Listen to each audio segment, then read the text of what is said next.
Hello everyone, my name is Magdalena Grzymkowska and I have a confession to make. I'm an addict. Yeah, it is good to take it off my chest. I'm a serial volunteer. I just can't stop volunteering. I have been volunteering in dozens of organizations. I used to be a volunteer and a fundraiser for example, Marie Curie Foundation, Service Awareness and Support Organization in Ghana, West Africa, but also in Edinburgh, in ELREC, or in London, Polish Cultural Foundation, or in Poland, in Polish Humanitarian Action. But currently I'm focused on my projects in Phoenix, where I am a host in Live Conversation Cafes, a coordinator of an action befriending depression, and my little project called Cinema Therapy, starting very soon. So I can hear you asking, how is it even possible to volunteer in 4 countries at the same time? Well, I'm glad you're asking. It's very simple. We live in 21st century. Thanks to the internet and technology, I had a great opportunity to be engaged in many different projects. And it was just by sitting in front of my computer desk and working on them remotely, long before it became fashionable. But jokes aside.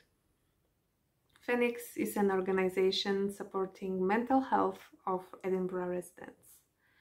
In times of pandemic and social distancing and isolation and depressing news all around us, I think it is crucial to stay connected. So this is why my project Live Conversation Cafe is so great, because we managed to create a safe space where people can gather without fear of being judged, where they can express their feelings and emotions, but also opinions and ideas, and receive comfort from the other participants. Before pandemic, it was different. We met in a cafe, face-to-face, over coffee, and now it's only online meetings, obviously, but each of them has been always very uplifting and satisfying. On our online meetings, we had people mostly from Scotland, obviously, but also from Canada, United States, South Africa, or even Bangladesh. All participants always praised our work, which has been done fully by volunteers.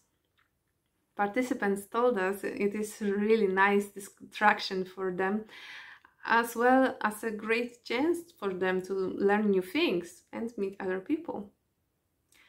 The other project, Befriending Depression, was aimed at Polish community in Edinburgh.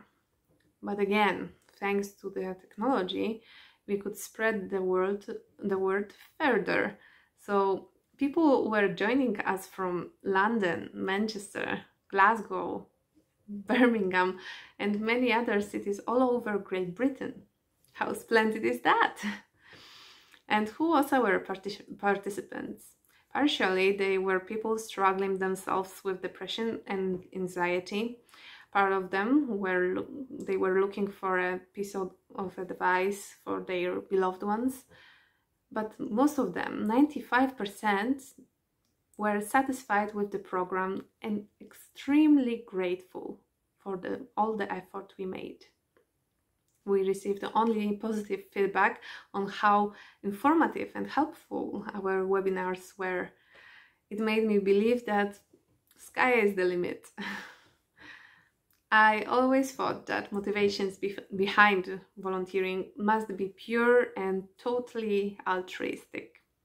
Now I think not necessarily. Of course, being a villain would not help you to be a perfect volunteer, but being a little bit selfish about it does no harm as well.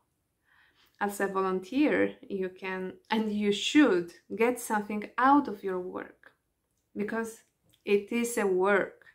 It's really rewarding, but also hard and demanding work.